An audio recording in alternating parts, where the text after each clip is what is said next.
Today's Bible reading is taken from 1 Kings chapter 11 verses 4 to 13 and today's Gospel according to Mark chapter 7 verses 24 to 30. 1 Kings chapter 11 verses 4 to 13. And when now he was old, his heart was perverted by the woman, so that he followed strange gods, and his heart was not perfect with the Lord his God, as was the heart of his father David. For Solomon worshipped Ashtoreth, the goddess of Sidonians, and Milcom, the idol of the Ammonites. And Solomon did what was not pleasing in the sight of the Lord, and he did not continue to follow the Lord as his father David did. Then Solomon built a shrine for Chemosh, the idol of Moab, on the mount that is opposite Jerusalem, and for Milcom, the idol of the sons of Ammon. And he acted in this manner for all his foreign wives, who were burning incense and immolating to their gods. And so the Lord became angry with Solomon, because his mind had been turned away from the Lord, the God of Israel, who had appeared to him twice and who had instructed him about this matter, lest he follow strange gods. But he did not observe what the Lord commanded to him.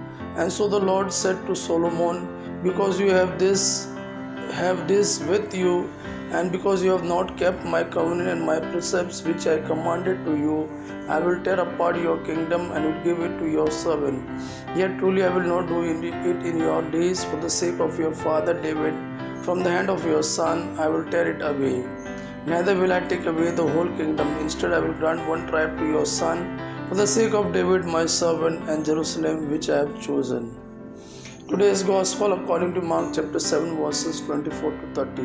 And rising up he went from there to the area of Tyre and Sidon. And entering into the house he intended no one to know about it, but he was not able to remain hidden. For a woman whose daughter had an unclean spirit, as soon as she heard about him, entered and fell prostrate at his feet. For the woman was a Gentile by birth, a Syro-Phoenician, and she petitioned him so that he would cast the demon from her daughter. And he said to her, first allow the sons to have their fill, for it is not good to take away the bread of the sons and throw it to the dogs.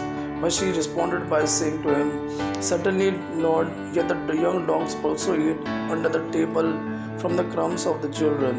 And he said to her, because of this saying, go, the demon has gone out of your daughter. And when she had gone to her house, she found the girl lying on the bed, and the demon had gone away. Gospel of our Lord Jesus Christ. Praise the Lord Jesus Christ.